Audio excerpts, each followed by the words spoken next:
সুপ্রিয় দর্শক আসসালামু আলাইকুম, কেমন আছেন আপনারা? নিশ্চয়ই ভালো আছেন। আজকের ভিডিওতে আপনাদের সবাইকে স্বাগত জানাচ্ছি। আজকে আমি আপনাদের সাথে শেয়ার করব নর্মাল ডেলিভারি নিয়ে একটা পরিপূর্ণ গাইড সম্পর্কে, যেটা আপনাকে অল্প সময়ে অল্প ব্যথায় 100% নর্মাল ডেলিভারি হতে সহায়তা করবেই। তাহলে চলুন জেনে নেওয়া যাক সেগুলো কি।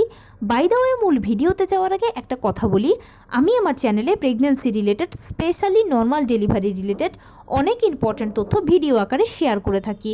এই তথ্যগুলো আমার পার্সোনাল এক্সপেরিয়েন্স ও আমার ডক্টরের সাজেশন থেকে নেওয়া।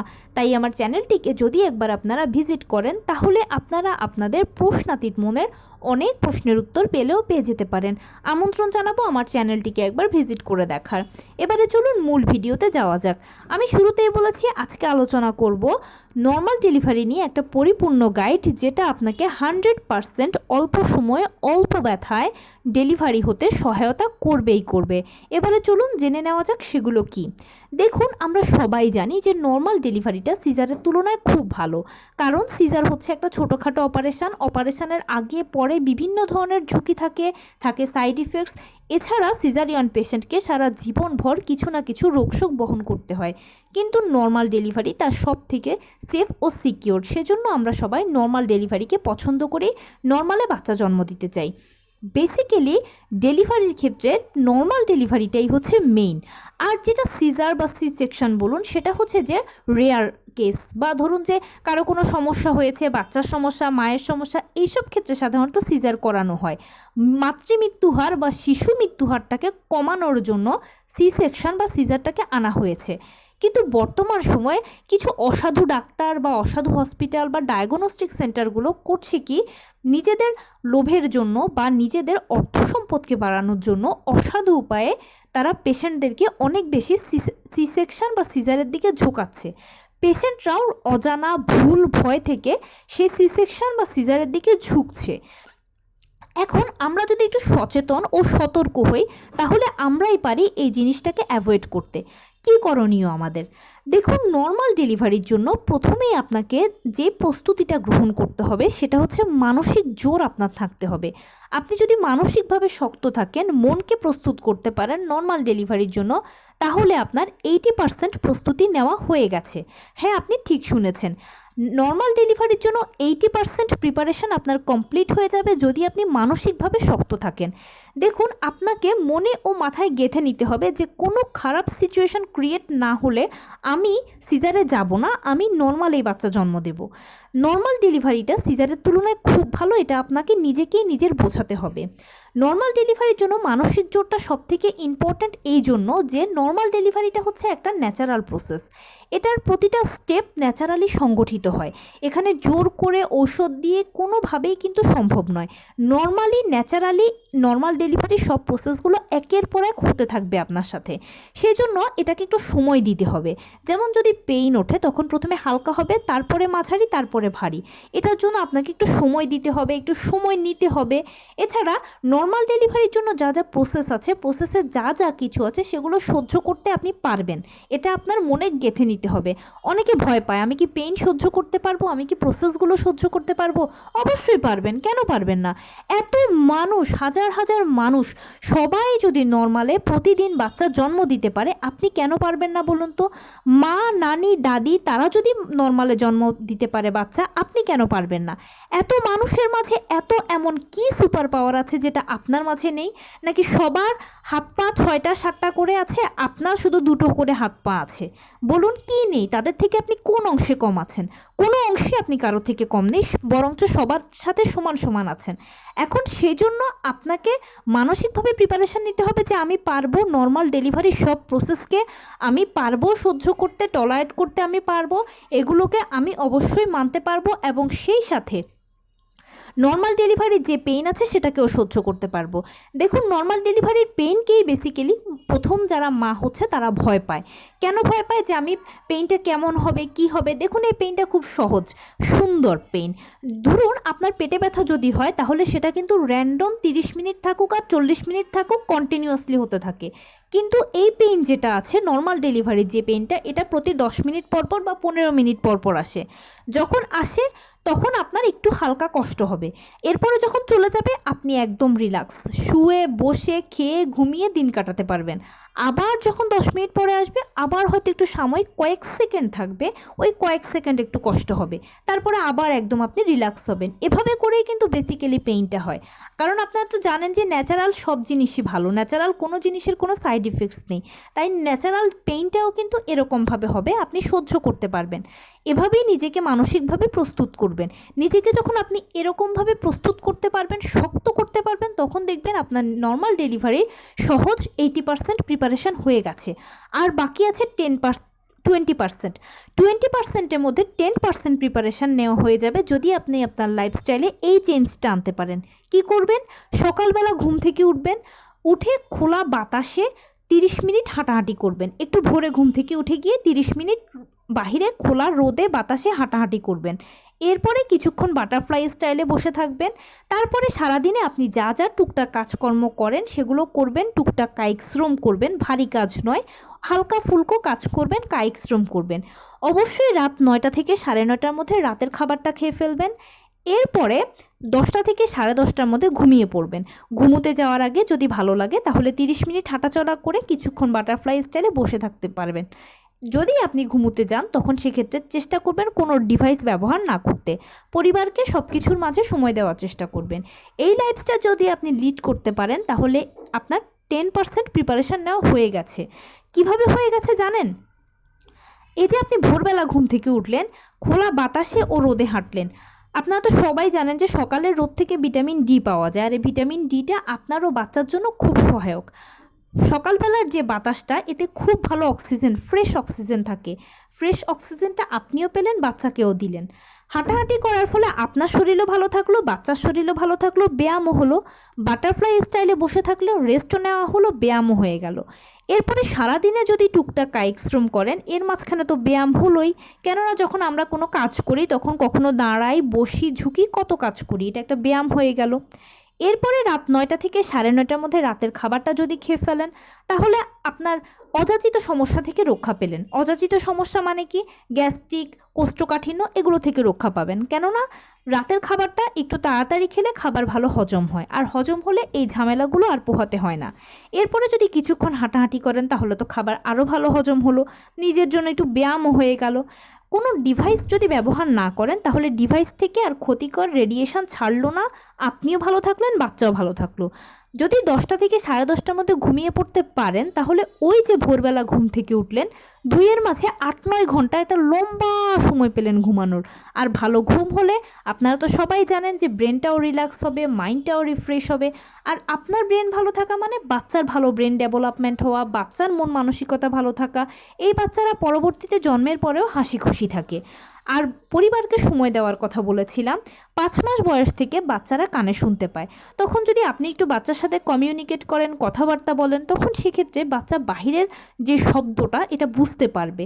আর পরবর্তীতে এই বাচ্চারা জন্মের পরে বেশ হাসি খুশি ফুরফুরে মেজাজের হয়। দেখবেন অনেক সময় অনেক বাচ্চা খিটখিটে মেজাজের হয়। প্রেগন্যান্সি পিরিয়ডে এইসব কিছুর কারণেও অনেক সময় এগুলো হয়ে থাকে। তাই আপনি যদি বাচ্চাকে হাসি খুশি রাখতে চান বা আপনার বাচ্চা হাসি খুশি থাকুক যদি চান, তাহলে আপনি এই লাইফস্টাইলটা লিড করুন। বাচ্চাও ভালো থাকবে, আপনিও ভালো থাকবেন, আর আপনার মোটামুটি 90% প্রিপারেশান হয়ে যাবে। আর বাকি যে 10% আছে সেটা হচ্ছে খাদ্যাভ্যাসে একটু চেঞ্জ আনবেন। কী চেঞ্জ করবেন? যখন মাছ খাবেন তখন চেষ্টা করবেন ছোট মাছ, বড় মাছ, সামুদ্রিক মাছ খেতে। মাংস যখন খাবেন তখন গরু, মুরগি, খাসি, যে কোনো পশুর কলিজা সপ্তাহে অন্তত 2বার খাওয়ার চেষ্টা করবেন। অবশ্যই প্রতিদিন ঘন 1 বাটি ডাল খাওয়ার চেষ্টা করবেন। সবজি রাখবেন, শাক রাখবেন। শাক, সবজি দুটোই রাখার চেষ্টা করবেন। প্রতিদিন অবশ্যই 2টো করে ডিম খেতেই হবে, সেই সাথে কুসুম গরম 1 গ্লাস দুধ খেতেই হবে। দুধ আর ডিম নিয়ে কোনো হেলাফেলা চলবে না।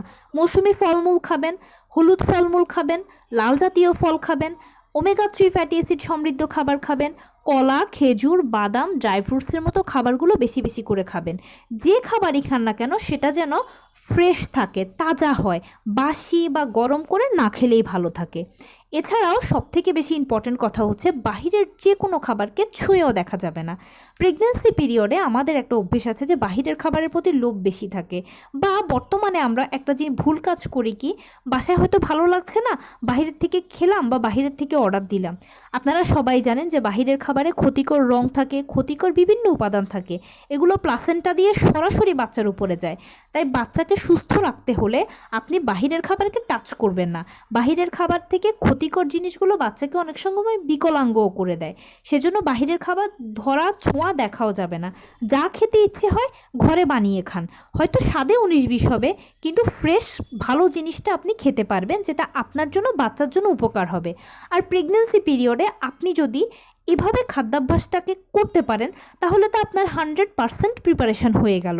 আর 100% এই ভালো প্রিপারেশানটা যদি আপনি নিতে পারেন, ফার্স্ট ট্রাইমেস্টার থেকেই যদি এটা আপনি শুরু করেন এইভাবে একদম শেষ পর্যন্ত যদি করেন, তাহলে খেয়াল করবেন যে আপনিও ভালো থাকবেন, সুস্থ থাকবেন, বাচ্চাও ভালো থাকবে, সুস্থ থাকবে। আর নর্মাল ডেলিভারির একটা অন্যতম শর্ত হচ্ছে মা বাচ্চা উভয়ে যখন সুস্থ থাকে তখন নর্মাল ডেলিভারিটা 100% সাকসেসফুলি সম্পন্ন হয়। এখানে আর কোনো জটিলতা থাকে না। এবারে বলছি ডেলিভারির দিন কি করবেন। ধরুন আপনি আস্তে আস্তে আস্তে আস্তে এইভাবে চলতে চলতে চলতে চলতে 9ম মাসে পৌঁছে গেছেন, ডেলিভারির আগে পৌঁছে গেছেন। এখন আপনার ডেলিভারির সময় হয়ে গেছে, তো পেইন দিয়ে কিন্তু নর্মাল ডেলিভারিটা স্টার্ট হবে না। নর্মাল ডেলিভারিটা স্টার্ট হবে আপনার পিরিয়ড দিয়ে। পিরিয়ড মিস হওয়া দিয়ে যেরকম আপনি প্রেগনেন্সি শুরু করেছেন, ঠিক তেমনিভাবে পিরিয়ড হওয়া দিয়ে কিন্তু আপনার ডেলিভারির প্রসেসটা শুরু হবে। তবে এক্ষেত্রে যে স্রাবটা যাবে এটা হবে জেলির মতো থকথকে থোকা থোকা। কারো কারো ক্ষেত্রে দেখা যায় রক্ত মিশ্রিত স্রাব যায়, তবে এই রক্তটা কখনো লাল রঙের হয় না, একটু হালকা বাদামি বর্ণের হয় বা গোলাপি বর্ণের হয়, একদম পিরিয়ডের প্রথম দিনের মতো। আবার কারো কারো ক্ষেত্রে দেখা যায় শুধু থকথকে চাকা চাকা জেলির মতো স্রাবটাই যায়। তো এই স্রাবটাকে আপনি স্রাব বলছি, কিন্তু ডাক্তাররা বলে মিউকাস প্লাগ। মিউকাস প্লাগ হচ্ছে অনেকটা জরায়ুর মুখে, এটা তরল আটকে রাখে জরায়ুর ভেতরে তরলকে। এটা অনেকটা বোতলের ছিপির মতো।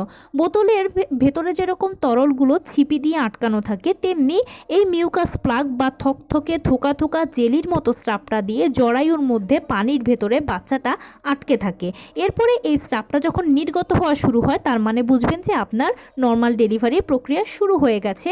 আর এটা খোলা মানে হচ্ছে এই স্রাবটা যাওয়া মানে জরায়ু 1 সেন্টিমিটার বা 1 আঙ্গুল খুলছে বা খোলার পথে আছে। এরপরে ক্রমান্বয়ে আস্তে আস্তে আপনার পানি ভাঙবে। পানিটা অল্প অল্প কারো ভাঙে, কারো এর থেকে একটু অল্প বেশি ভাঙে। পানি ভাঙতে ভাঙতে একটা পর্যায়ে দেখবেন যে আপনার পেইনও শুরু হয়ে গেছে। পেইনটা কারো কারো ক্ষেত্রে 10 মিনিট পর পর, কারো কারো ক্ষেত্রে 15 মিনিট, কারো 20, কারো আধা ঘন্টা পর পর পেইনটা আসবে। পেইন প্রথমে আপনার হালকা থাকবে, তারপরে আপনার মাঝারি হবে, তারপরে ভারী হবে। একটা পর্যায়ে দেখবেন যে জরায়ুর কন্ট্রাকশন শুরু হয়ে গেছে, বাচ্চা ভেতর থেকে চাপ দিচ্ছে, পাল্লা দিয়ে ডাক্তারও আপনাকে বাইরে থেকে চাপ দিতে বলবে। আপনাদের উভয়ের মিলিত চাপে ডেলিভারিটা কমপ্লিট হবে, আর প্লাসেন্টা ডেলিভারির মাধ্যমে নর্মাল ডেলিভারি প্রক্রিয়া শেষ হবে। এবারে বলছি এই প্রক্রিয়ার ক্ষেত্রে আপনার ওই সময় করণীয় কি, যখন দেখবেন যে স্রাব যাচ্ছে তখন করণীয় কি। থকথকে জেলির মতো যখন স্রাব যাবে তখন কিছুই করার প্রয়োজন নেই, কিন্তু যখন পেইনটা শুরু হবে তখন সেক্ষেত্রে যেটা করবেন, গরম গরম খাবার খাবেন। মানে গরম দুধ বলুন বা গরম কোনো কিছু, যখন যে খাবারটাই খেতে ইচ্ছে হয় বা খাচ্ছেন বা খাবেন, একটু গরম খাবেন। কেননা গরম খাবারটা পেইনকে বাড়াতে সহায়তা করে, প্লাস পেইনটাকে একটু নিচের দিকে রিলিজ করবেন। মানে নিঃশ্বাস টেনে যেরকম আমরা নিই আর নিচের দিকে ছাড়ি, এরকম নিচের দিকে পেইনটাকে একটু রিলিজ করবেন। তাহলে যেটা হবে যে জরায়ুর মুখটা দ্রুত খুলবে। জরায়ুর মুখ যত দ্রুত খুলবে আপনার নর্মাল ডেলিভারি কাজটা তত সহজ হয়ে যাবে, অল্প সময় হয়ে যাবে, অল্প ব্যথায় হয়ে যাবে। পেইনটাকে নিচের দিকে আপনি যখন রিলিজ করবেন, একটা পর্যায়ে দেখবেন যে জরায়ুর মুখটা দ্রুতই খুলে গেছে। আর জরায়ুর মুখ খুলে যাওয়া মানে তো এবার আস্তে আস্তে বাচ্চা বের হচ্ছে। আর বাচ্চা যখন বের হবে, বাচ্চা যখন নিজে চাপ দেবে বের হওয়ার জন্য, ওই সময় ডাক্তারও আপনাকে চাপ দিতে বলবে। ওই সময় চাপ দেওয়ার ক্ষেত্রে একটা টেকনিক অ্যাপ্লাই করবেন, সেটা হচ্ছে মাথার নিচে একটা বালিশ দিয়ে রাখবেন। তাহলে আপনি জোর চাপ দিতে জোর পাবেন ভালো। আর 2-3টে চাপ যখন দেবেন, জোরে জোরে চাপ যখন দেবেন, তখন দেখবেন বাচ্চা খুব দ্রুত বেরিয়ে গেছে। ওই সময় অনেক সময় ডাক্তাররা যেটা বলেন যে আপনারা জোরে জোরে চাপ দিন, ডাক্তার যখন বলবে ঠিক তখনই চাপ দেবেন, এর আগে কিংবা পরে কিন্তু চাপ দেবেন না। যখন ডাক্তার বলবে ঠিক তখনই চাপ দেবেন। আর দেখবেন যে চাপ দিলেই দ্রুত বাচ্চা বেরিয়ে গেছে। আর বাচ্চা বেরিয়ে গেলে এরপরে আপনার প্লাসেন্টাটা ডেলিভারি হয়ে গেলেই দেখবেন যে ডেলিভারি কমপ্লিট হয়ে যাবে। এক্ষেত্রে অনেকে প্রশ্ন করেন যে আপু সাইড কাটার তো প্রয়োজন আছে। দেখুন, সবার সাইড কাটতে হয় না। যাদের পেলভিসটা একটু চাপা থাকে তাদের সাইড কাটতে হয়, কিন্তু যাদের পেলভিসটা ঠিকঠাক থাকে তাদের সাইড কাটতে হয় না। ধরুন আপনার পেলভিসটা, বাচ্চার মাথা কিন্তু 10 সেন্টিমিটার, এখন আপনার পেলভিসটা যদি 9 সেন্টিমিটার হয় তাহলে তো অবশ্যই সাইডটা একটু কাটতে হবে। আর আপনার পেলভিসটা যদি 10 সেন্টিমিটারই হয় তাহলে কোনো সাইড কাটা লাগবে না, বিনা সাইড কাটাতে আপনার বাচ্চা বেরিয়ে চলে আসবে। আর অনেকে সাইড কাটাকে ভয় পায়। দেখুন, যদি সাইড কাটার প্রয়োজনও হয় তাহলে ভয়ের কিছু নেই। কেননা সাইড কাটলে অনেকে বলে যে সেলাই কি ছিঁড়ে যায়? না, সেলাই ছেড়ে না, ফাটে না, কিছু হয় না। আপনি একটু 6-7 দিন একটু কষ্ট করে চেপে চলবেন, হাইকমেট ব্যবহার করবেন, দেখবেন সেলাই ফাটবে না, ছিঁড়বে না, কিচ্ছু হবে না। কারণ আপনার তো হাই অ্যান্টিবায়োটিক চলছেই, কীভাবে সেলাইটা ছিঁড়বে বা ফাটবে বলুন? তো এভাবে করে আপনার নর্মাল ডেলিভারিটা শেষ হবে। তাই নর্মাল ডেলিভারির ক্ষেত্রে কোনো ভয় পাবেন না। দেখবেন এটা একদম সহজ ভালো একটা পদ্ধতি। সবসময় যে কোনো পরিস্থিতিতে নর্মাল ডেলিভারির উপরে স্টে করবেন, বিশ্বাস রাখবেন, ভরসা রাখবেন, দেখবেন আপনার ডেলিভারিটা নর্মালি হয়ে যাবে, এখানে ভয়ের কিছু নেই। তো এই ছিল আজকের ভিডিও। কেমন লাগলো বলুন? যদি ভালো লেগে থাকে ও হেল্পফুল হয়ে থাকে তাহলে প্লিজ লাইক, কমেন্ট, শেয়ার করতে একদম ভুলবেন না। আর সেই সাথে আমার চ্যানেলটিকে সাবস্ক্রাইব করার বিনীত অনুরোধ রইল। পাশে থাকা বেল আইকনটি ক্লিক করে দেবেন যেন আমি ভিডিও আপলোড করার সাথে সাথে আপনার নোটিফিকেশান পেয়ে যান। এছাড়া যদি কোনো প্রশ্ন থাকে তাহলে কমেন্টসে জানাবেন, আমি রিপ্লাই দেব। আর তার পাশাপাশি যদি কোনো পরামর্শ থাকে যে কোন বিষয়ের উপরে ভিডিও করলে আপনারা উপকৃত হবেন সেটাও জানাবেন। আমি আপনাদের পছন্দের সর্বোচ্চ প্রায়োরিটি দেব। ভালো থাকবেন, সুস্থ থাকবেন। আসসালামু আলাইকুম।